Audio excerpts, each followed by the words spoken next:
So everybody have the first lecture on. So it's in this book.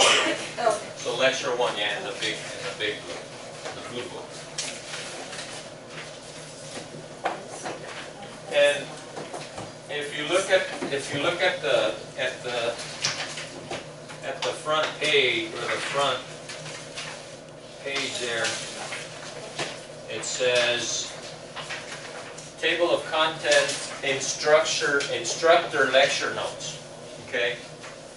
We do have a student lecture notebooks, but when we started, the student lecture notebooks has a whole bunch of blanks, and you guys fill in the blanks.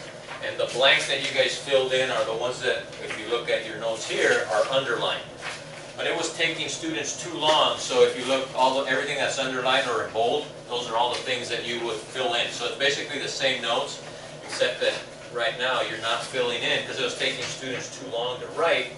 Or how do you spell it? Can you go back? And so now we just give you the lecture notes, and those are basically, and these slides basically are out of those lecture notes. We added a few things, but that's what's highlighted. So we'll go over what you need to know, okay? And I'll tell you what's on. I gave you a study guide. That's for the test next Friday. You can make notes on that. The other thing is when we get to something that's going to be on the test, I'm going to tell you that's on the test. And make sure you know this, okay? So most of the things are the ones that are highlighted, but I'll really point out what needs to be known.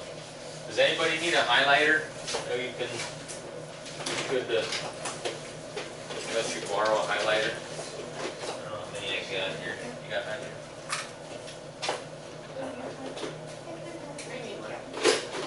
We may have more up front, not with the girls. You got one. You got one. You get one.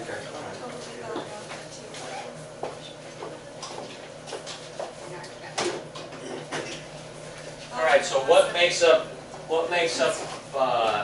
dentist, or what makes dentistry different from other health professions?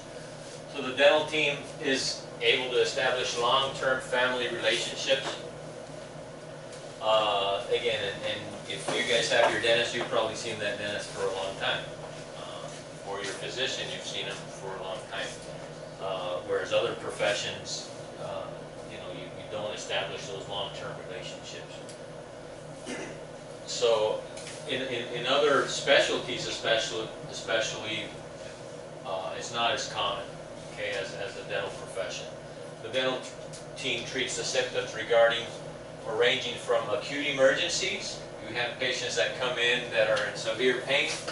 They just walk in off the street and they call as an emergency. Or we see patients that we've seen for a while and we're basically changing their smiles, doing cosmetic procedures. Okay, so it's a big range from an emergency to somebody who, invests a lot of money to make themselves or their smile better. But basically, it's the dental team.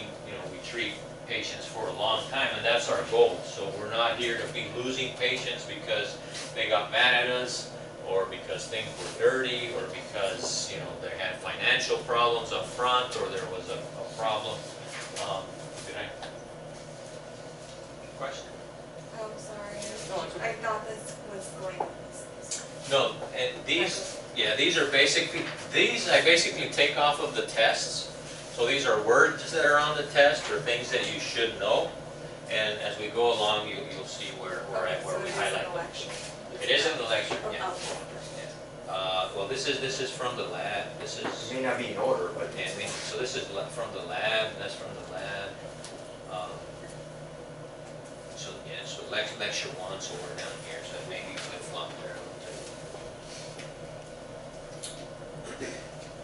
Okay, so the dental healthcare team, the dentists and dental hygienists, the front desk personnel, and the back office personnel. So that's basically what the dental team is, okay?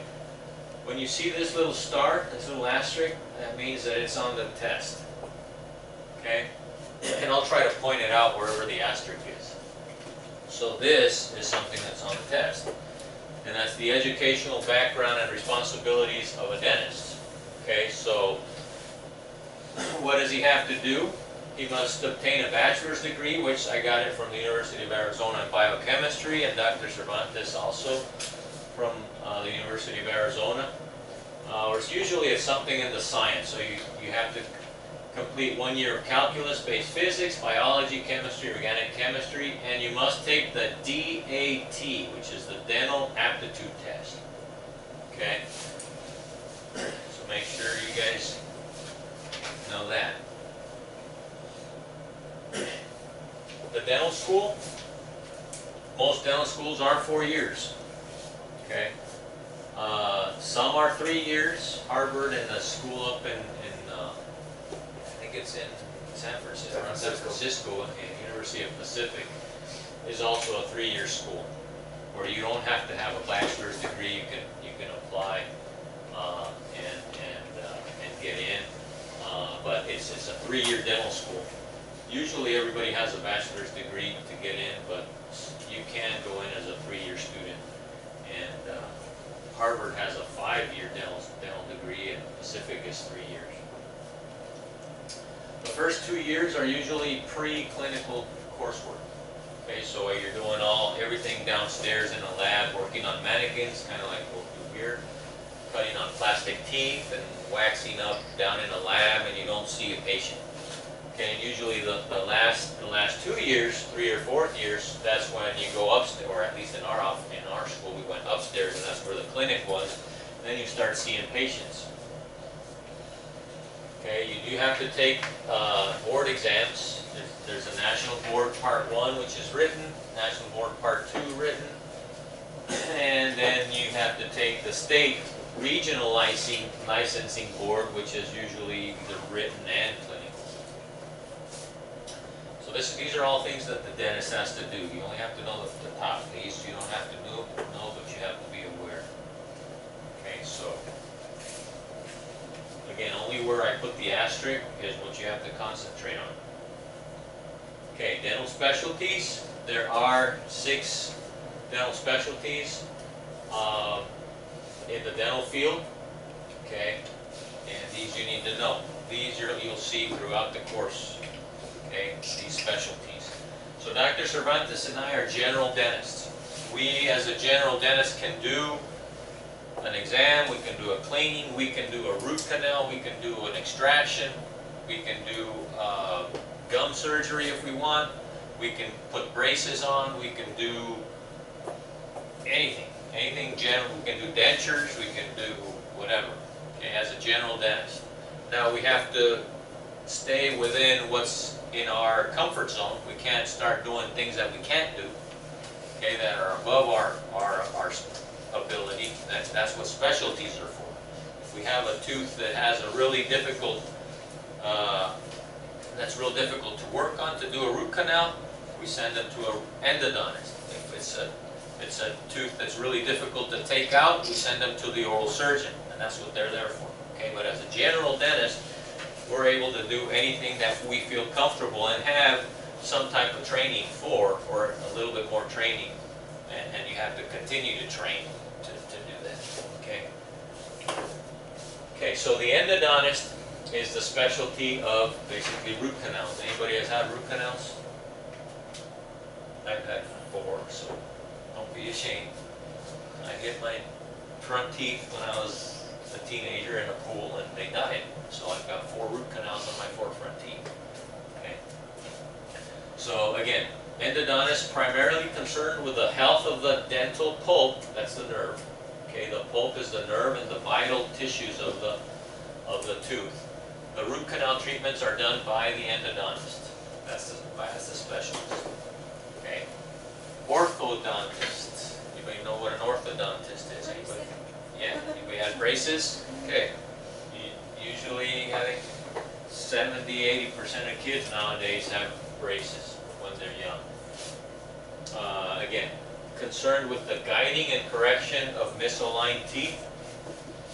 They also do, and we'll talk this when we cover the specialist for the orthodontist lecture, but again, guidance of correction of misaligned teeth, also growth and development. Sometimes they can prevent things from getting worse. If we see a patient or a kid whose jaw is growing too fast or faster than his upper jaw, lower jaw than his upper jaw, we refer them and they put, you know, either headgear or something to slow things down to get him to grow more in proportion to his face or his bones or whatever. So we'll talk a little bit more about that when we do that lecture.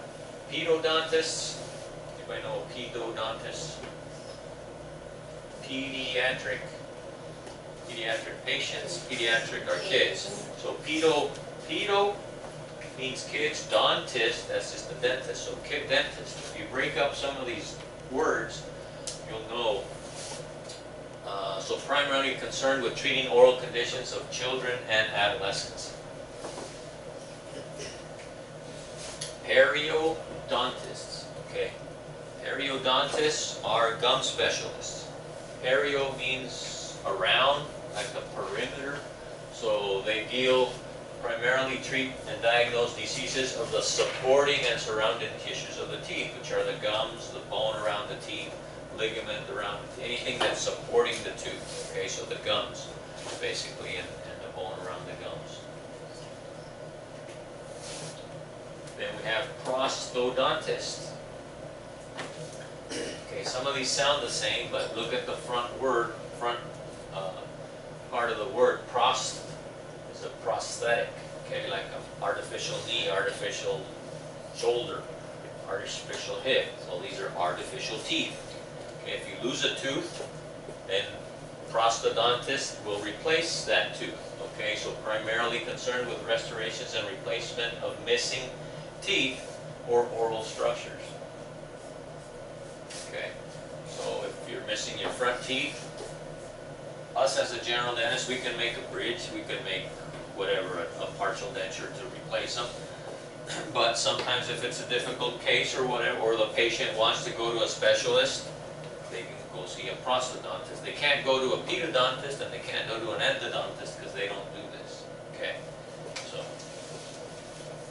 Now oral surgeon, when you have wisdom teeth taken out or any tooth taken out, oral surgeons. And now a lot of the surgeons, oral surgeons and periodontists, gum specialists, and even root canal specialists now are placing implants. Okay, so implant placement now is also becoming part of their specialty. As a general dentist, we can place implants if we want. I'm not trained to place them. One of these days I hope I do, but not yet. But we can restore them. So after the implant is placed, then we can put the crown or whatever goes over it. Okay, but oral surgeons, prosthodontists, endodontists, and periodontists, all of them can go ahead and place those. This is one of the newer specialties, is dental anesthesiologists. Sometimes we'll have a patient, and Dr. Cervantes just used this a few months ago on a patient who we could not get anesthetized and he needed a crown. And he gave, as much as he gave him, he would not get anesthetized. So he brought in an anesthesiologist, and he's just basically an anesthesiologist that comes to your office, starts an IV, and puts the patient to sleep for you while you work on him, then wakes him up. That's the best way to ever cheat. That's the best. I had an impacted tooth in my gum, Yeah. adult tooth, and then they put me to sleep to pull it down. Yeah. And I was like, knock me out for that. Well, if it's bone saw, and I was like, Yeah. Well, if you go to an oral surgeon, more than likely you're going to be anesthetized. But the oral surgeon is able to do this without the anesthesiologist. The anesthesiologist usually is, they'll either go to a pediatric office for kids and put a lot of kids to sleep. A lot of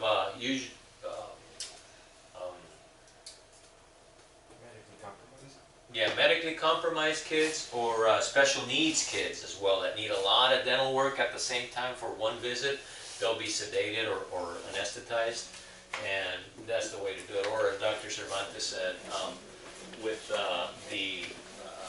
you have a patient who you can't anesthetize or do whatever, and just bring them in, and they come in with a truckload of stuff. You know, they put all their monitors and they're ready for any emergency. emergency. I mean, because once you sedate them, and we'll talk about sedation later, but you know, they need to be able to any medical emergency to treat them. So they're a good resource if you like to treat that way. And then another one is an oral pathology. Sometimes we'll see lesions, or either red lesions or something suspicious in the mouth, white lesions, and we don't know what they are after we try to treat them here, and they're not going away, or they look very suspicious from the start. We'll send them either to an oral surgeon or to an ear, nose, and throat doctor, and they'll biopsy it, and they send them to an oral pathologist who diagnoses, you know, what that lesion is. Okay, so those are the specialties.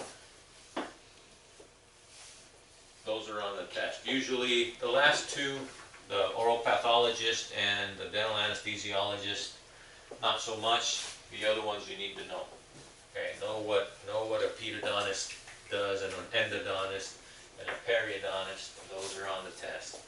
And those are usually like matching. Okay, you have the name, and then you match it to what they do. Alright, so what are the dentist's responsibilities? We've got to have knowledge, technical proficiency in the following areas are required to provide complete patient care. We have to be able to diagnose the patient's dental needs as they relate to the overall health of the patient. We have to be able to have, and we'll show you the machine later, but you have to keep up basically with times. There are new materials coming in all the time. Everybody says they've got the newer, the better, the most improved. And you have to read up on the materials or the equipment and see whether it's something that applies to your practice, but you have to stay up with times. And we've got a new machine here. We'll talk about crowns or fillings later on, but we can you can take an impression to make a crown.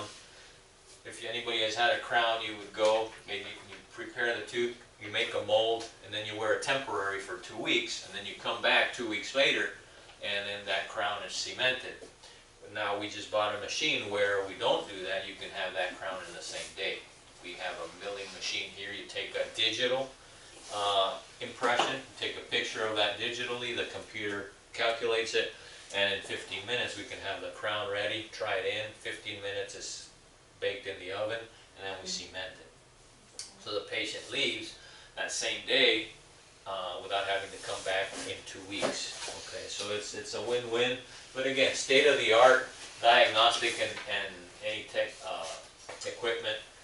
And again, emphasizing the oral cavity and its surrounding tissues, making sure the patient is taking care of their restorations, and again instruct them on disease prevention, whether it be diet, whether it be brushing techniques, whatever it is to maintain their dental health. Okay, so that was the dentist. Okay, and again you need to know what the asterisks were in the front, the first slide I think it was. All the other is a lot for your information, except for the specialties. You need to know all those. Okay, educational background for hygienists, and some of you want to become a hygienist down the road. Okay, so dental hygiene licensure requires a minimum of 2 years of academic study at an accredited dental hygiene program. A 2-year hygiene degree is awarded with an associate's degree. You can go on and get a bachelor's degree in dental hygiene and even a master's degree in dental hygiene if you want. And there's a lot of hygienists out there that are basically lecturing now. They don't practice, they lecture on dental hygiene, and they may practice 1 day a week or 2 days a week, and then they're out traveling and giving talks to dental hygienists or to offices on how to, you know, make more money on hygiene or whatever. You know, so you can go up the ladder. It's not just dental hygiene and you work in a dental office. It just depends on how far you want to take it. Same thing works with dental assisting. We'll talk about that right now.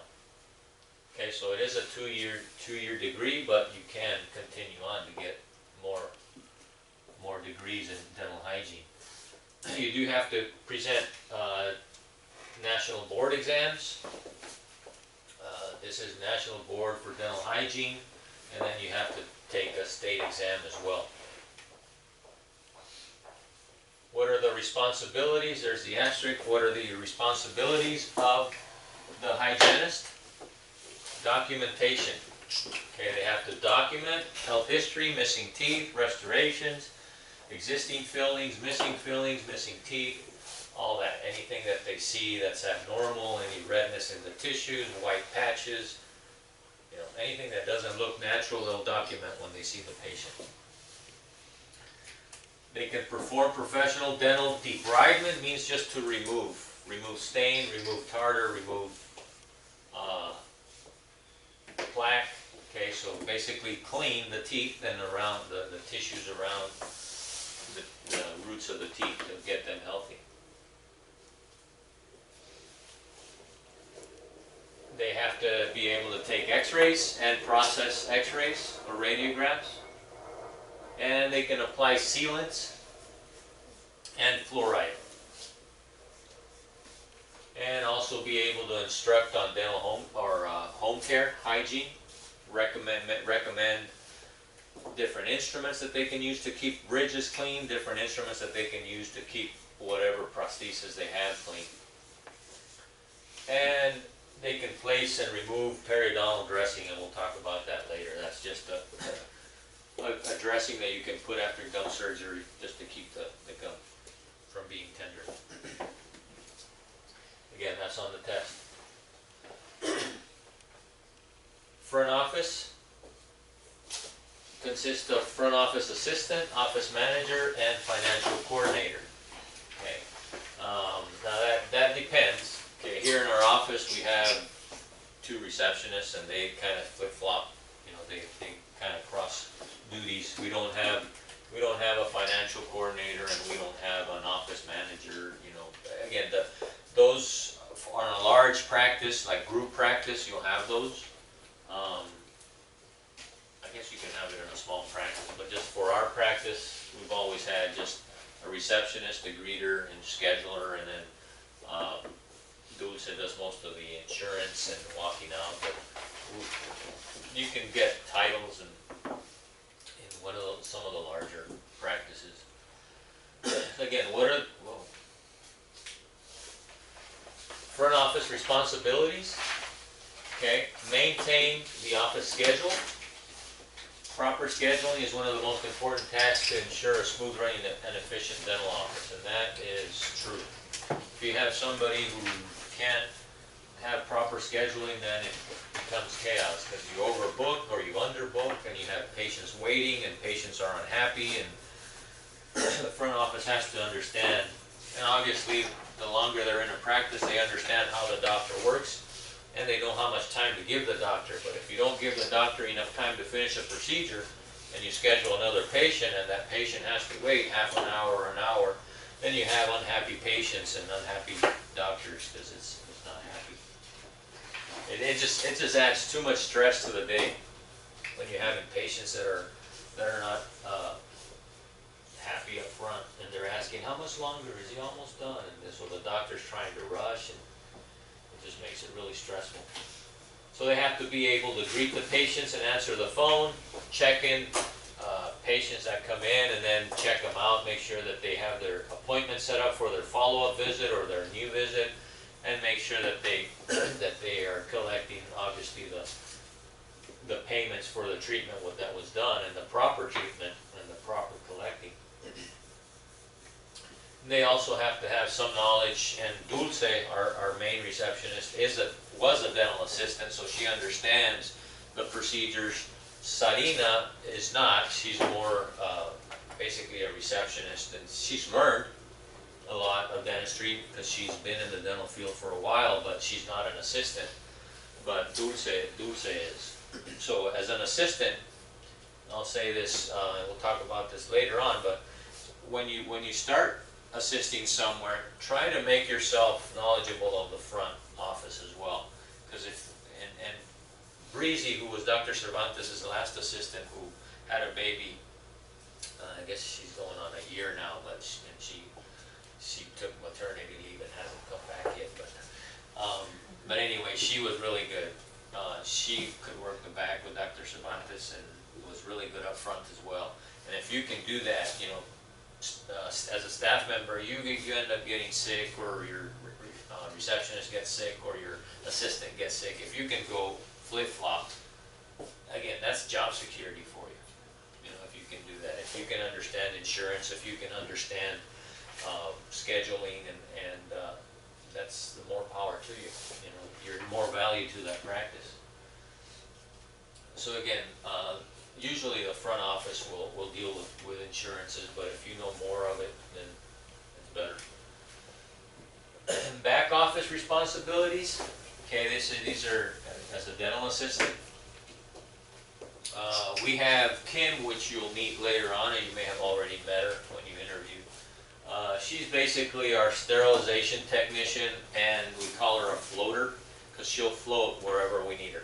You know, if I need her, hey Kim, she'll come and help me, or she's setting up a room, or she's cleaning a room for one of our assistants, and she's basically the traffic cop in the back. You know, she keeps everything flowing smoothly. She gets a patient comes in that is coming in and needing x-rays, and we're still busy with the other patients. She'll seat the patient in another operatory, take x-rays while we're finishing up, and then transfer the patient over. So again, she facilitates a lot of the patients coming in and out.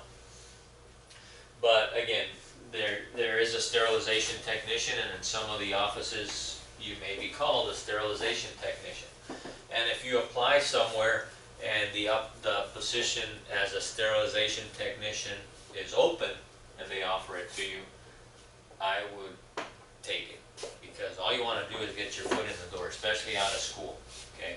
And then prove yourself and work up from that. Okay, so just because they're asking for a sterilization technician doesn't mean that, you know, you're not an assistant. You are an assistant, and you're probably going to be more valuable to them.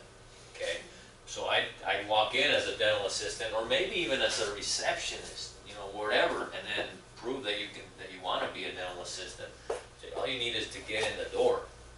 Okay, so don't limit yourself to if they're asking for a receptionist in a dental office, and you've got knowledge of the back, again, and then work yourself back and forth.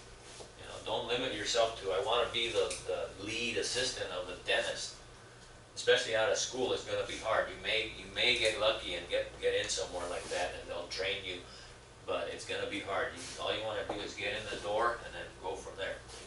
Okay, so if you see these ads in the paper where they're advertising for a sterilization technician, or a floater assistant, or whatever, x-ray technician, apply for those.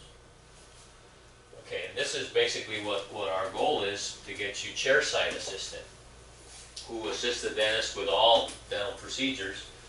And their job is, obviously, like we talked about, you have to be a good first impression to the dental office and that patient as soon as you open the door.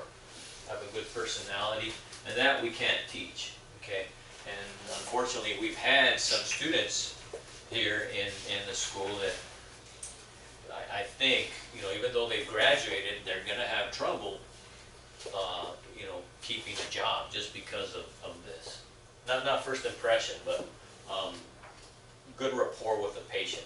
You know, you've got, and again, Jesse is amazing, and my other assistant was too, as far as rapport with the patient. And a lot of times, especially older patients, they come to see the dental assistant or the hygienist more than they come to see me, because they talk.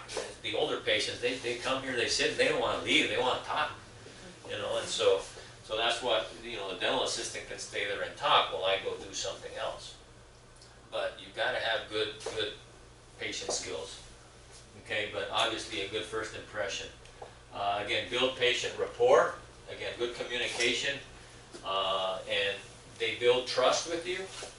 And as they build trust with you, they will begin to accept more treatment. And sometimes, as a dentist or as a physician, you go somewhere and you know, you're talking, but because the dentist or the physician is talking, the patient is like, it's going in here and out this way.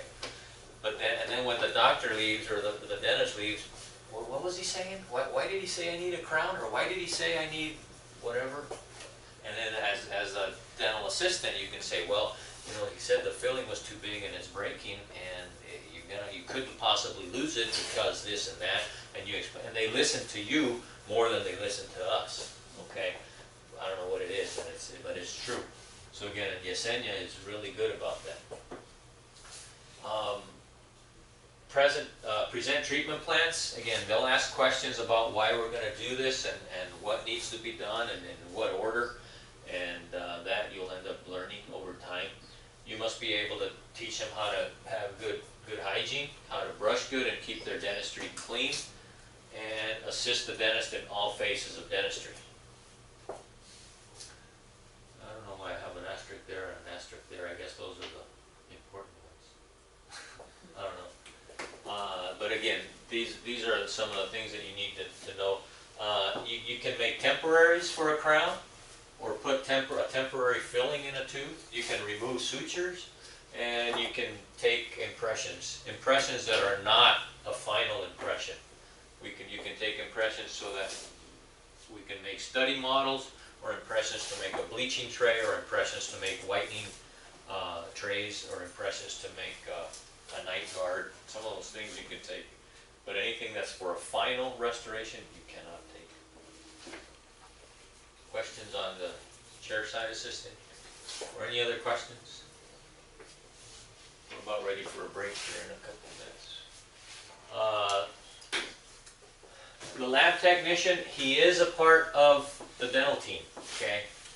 With our machine here, he's becoming less, as far as making crowns and bridges, but the lab technician is becoming less of my dental team because I'm doing a lot of my crowns here, but my lab technician is still part of my lab team, or my dental team. If I take a mold to make a crown or to make a denture or anything, the lab technician, I send the impression out to the lab, they make it over there, and then they send it over back to me. Okay, so there is a question that says who is not an immediate part of the dental team, and this is the guy, the lab technician, although he's a real important guy. And we have to have good communication and a good relationship with the lab technicians. We've used Sawato Dental Lab for, 23 years. I mean, Phil and us, I mean, we know more or less what we're, if I send him an impressions, he knows what I want. He knows what Dr. Cervantes wants. And we use dental prosthetics a lot. We use Glidewell a lot. We use OrthoWorld a lot. So those labs that we've used for years and years, I mean, we can call them, hey Robert, I need this, or Phil, I need this, or again, you establish and they become part of your team.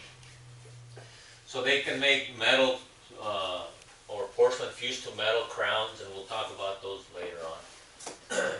They make dentures or partial dentures. They make ortho appliance retainers or active appliances to move teeth with a spring or something. So it just depends which lab we're sending it to, either to a crown and bridge lab, to a denture lab, or a ortho lab. Alrighty. Questions on that? A lot of information, but again, concentrate on those, what I told you, because that's what's on the test. Okay? Go ahead and take a couple minutes break here, stretch and get some water.